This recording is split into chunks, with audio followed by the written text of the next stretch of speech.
should have suspected something wasn't right when I woke up earlier than usual. But I sure as hell didn't think I'd be in a jail cell by sundown. Heck, if I'd known then what I know now. Right, I'll get on with it. I woke up with the mother of all hangovers. Every step drummed a dull beat of pain through my skull, an excruciating reminder of my own excess. I had to take something for it. I went into the bathroom looking for some kind of relief, and that was when she spoke to me. God only knows how she got in. She said I looked a little worse for wear. Funny, she was right. I said that I told her not to look for me anywhere but my office, but she insisted that this was a business call that couldn't wait. It was about the guy. What? Hold up a second.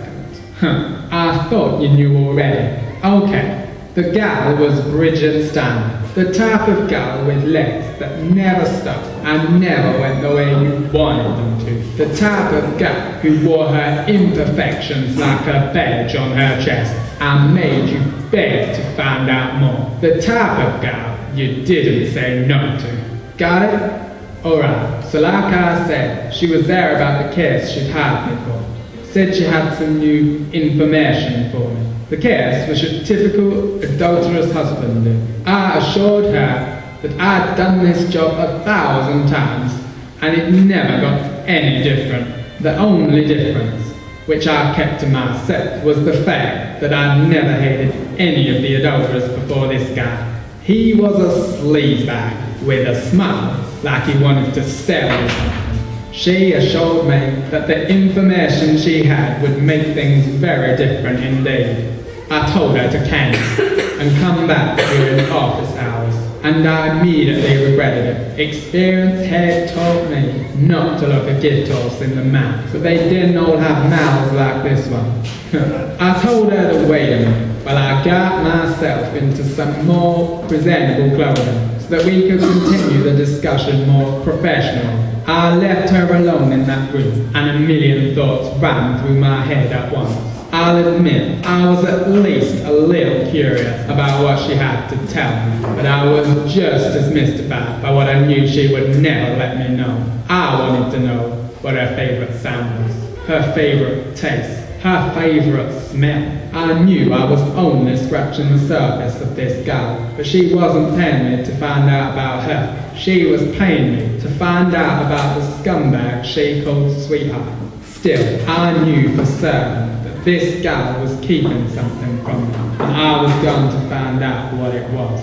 I'll be damned if she didn't try to seduce me right then and there. I wanted to ask where I should have waited until I'd already got dressed, but I kept my mouth shut and pushed her away. Maybe I could steal a kiss after the job was over, I thought. She was embarrassed, wanting to leave. I told her to go to the little gal's room and calm down. As soon as she'd gone, I took a leaf through her bag. There was nothing in there outside of the ordinary. In fact, there was nothing in there at all. I wondered why a gal might carry an empty bag around with her. When I noticed, she dropped her handkerchief on the floor, embroidered with her initials, clean as a whistle. Then I noticed the really weird thing. No kind of residue on it, but the thing stank of salt water. Can you imagine the bitter stench of rain on the handkerchief you'd expect to smell like heaven's own? I already had a bad feeling about the way this was going, but I kept my cool. I crammed the thing into my pocket as I heard her coming and decided to try a new line of inquiry. I was improvising, but what better way to throw a woman off her guard? I asked her what her favourite taste was, strawberry jam. Then she said it was her turn to ask a question. Was her husband up to anything suspicious? I played it simple. Yes, I asked her what sound soothed her like no other. Rain hid in a glass window. She asked me where it was her husband disappeared on Friday nights. No sense in lying. I hit her with the truth. Beachside motel. She hit me for real.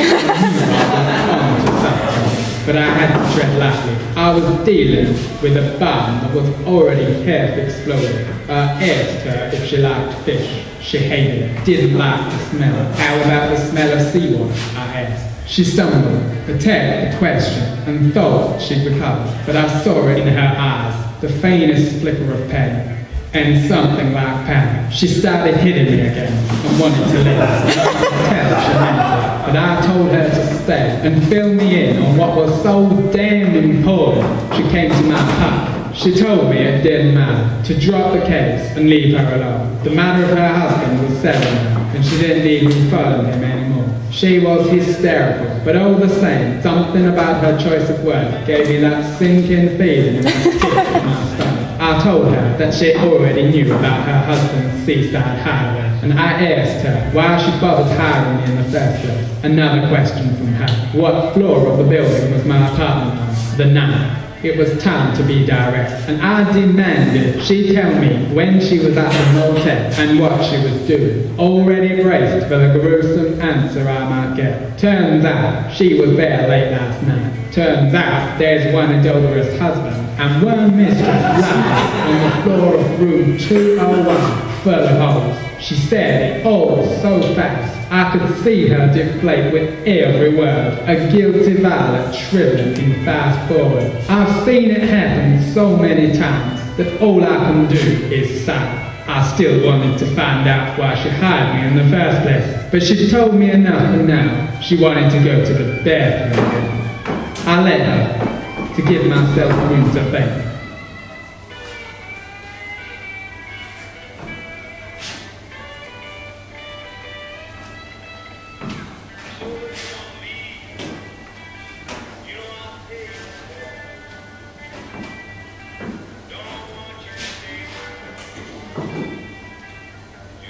I knew I'd kick myself that I let her go. It took me 3 or 4 seconds before I realized that she was going to try and throw herself out of that bathroom window. It was 4 or 5 seconds too late. I picked up the weapon and sat down.